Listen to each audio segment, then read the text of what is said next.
లక్ష్యం. Sir parliament ఎన్నికల schedule వచ్చిన రోజు మేము గేట్లు తెరిచాము, ఇప్పుడే గేట్లు తెరిచి వచ్చేసాము, ఇంకా ఆ పార్టీ ఎవరు ఉండరు అని చెప్పేసి మీరు అన్నారు. ఆ తర్వాత ఉత్తమ్ కుమార్ రెడ్డి అసలు 22 మంది ఎమ్మెల్యేలు వస్తున్నారు అన్నారు.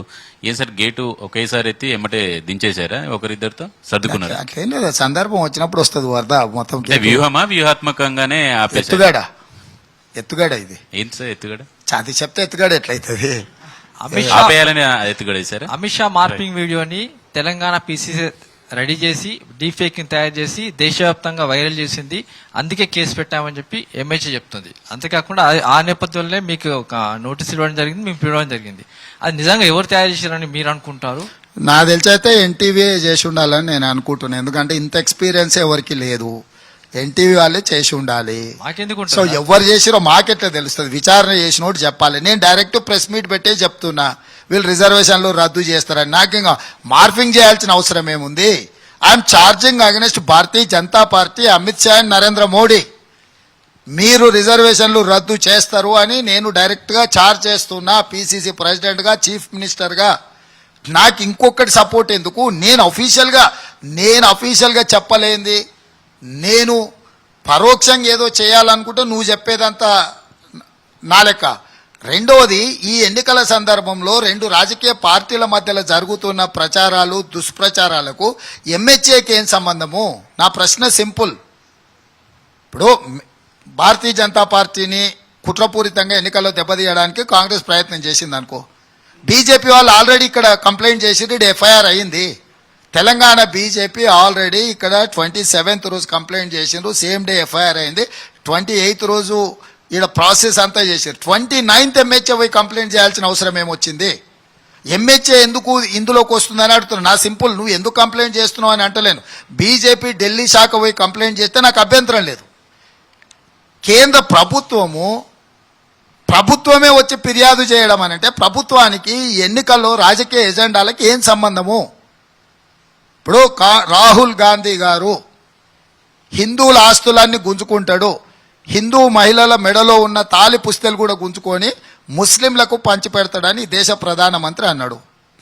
ఇది 2 మతాల మధ్యలో ఒక విద్వేషం రెచ్చగొట్టే ప్రసంగము. దీని మీద ఎంహెచ్ఏ ఎందుకు ఫిర్యాదు చేయలేదు? అంటే ఎక్కడైనా ఈ దేశంలో తండ్రి ఆస్తి కొడుకుకి ఇవ్వాలన్నా విరాసత్ ఇవ్వాలి, అన్న తమ్ముడు ఆస్తులు పంచుకోవాలంటే కూడా పంపకాలు జరగాలి, దానికి చట్టబద్ధంగా ఉండాలి. భార్య ఆస్తి అనుకోకుండా భర్త వాడుకుంటే కూడా మళ్ళీ తిరిగి చెల్లించాలని కోర్టులు తీర్పిచ్చినాయి. ఇంత స్పష్టంగా ప్రైవేట్ ఆస్తులకు చట్టబద్ధత రక్షణ కల్పించినప్పుడు ఇతరుల ఆస్తులు రాహుల్ గాంధీ గారు గుంజుకొని వేరేళ్ళకి ఇస్తాడని, నరేంద్ర మోడీ గారు తాలి పుస్తలు కూడా గుంజుకొని ఇస్తాడని, ఇట్లాంటి చౌకబారు ఆరోపణలు నరేంద్ర మోడీ గారు చేస్తున్నప్పుడు ఈ సంస్థలన్నీ ఎక్కడ నిద్రపోయినాయి? ఏం చెప్పదలుచుకున్నారు? మీరేం అడగదలుచుకున్నారు? మీరేం చెప్పదలుచుకున్నారు? సార్, అధికారుల్లో చాలా మంది కోవట్లు ఉన్నారు అని చెప్పేసి మీరు ఆరోపించారు. అదేవిధంగా నేతల్లో కూడా కోవట్లు ఉన్నారు అని చెప్పేసి ఆరోపించారు.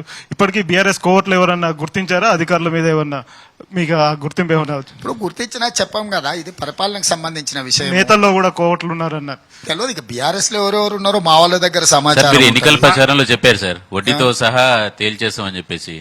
ఇప్పుడు ఎవరైతే తప్పులు చేస్తారో అధికారుల ఇరిగేషన్ శాఖలో ఈఎన్సీని అప్పటిదాకా కొనసాగించారు, ఆ తర్వాత రిజైన్ చేయమన్నారు. ఇప్పటికి నవీన్ మిట్టల్, ఆయన మీద ఆరోపణలు ఉన్నాయి. ఇంకా మీకు పేర్లు మీకు కొత్తగా చెప్పాల్సిన అవసరం లేదండి. చెప్పండి, నీ దగ్గర ఏముందో సమాచారం. నవీన్ మిట్టల్ నీకేం పంచాయతీ ఉందో ఒకసారి తెలుసుకొని నన్ను తెలుసుకుంటా కదా. మీ పంచాయతీని నేను గుర్తు చేస్తున్నా. నా పంచాయతీ కాదు బాస్, నేను అధికారుల మీద ఎవరెవరైతే ఉన్నారో వాళ్ళందరినీ వస్తానే బదిలీ చేసినాము. మీరు ఒక్కటే గుర్తు పెట్టుకోండి, ఎవరినైనా నేను అందుకే కసబ్ ఉదాహరణ చెప్పిన. కసబ్ కంటే కషాయుడు ఎవరు లేడు కదా. కసబ్ను శిక్షించాలంటే కూడా రాజ్యాంగం ప్రకారం విచారణ జరగాలి, విచారణ తర్వాతనే శిక్షించాలి.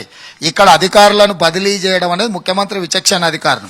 కానీ అధికారులను శిక్షించాలంటే చట్టబద్ధంగా విచారణ జరగాలి.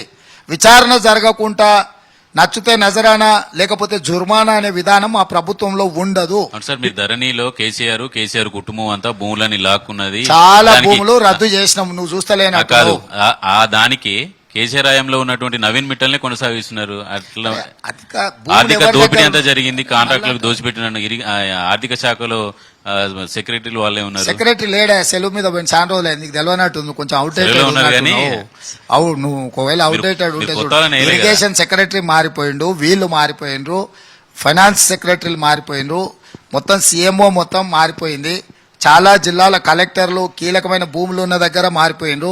ఆల్రెడీ వాళ్ళు కొల్లగొట్టిన భూములను అన్నిటిని కూడా ప్రభుత్వం వెనక్కి తీసుకోవడం ప్రాసెస్ కూడా మొదలు. అన్ని ఒకటే రోజు చేస్తే మిగతా 5 ఏళ్ళు ప్రభుత్వం నడపాల్సిన పని లేదా? సార్ ఇప్పటికీ చంద్రశేఖర్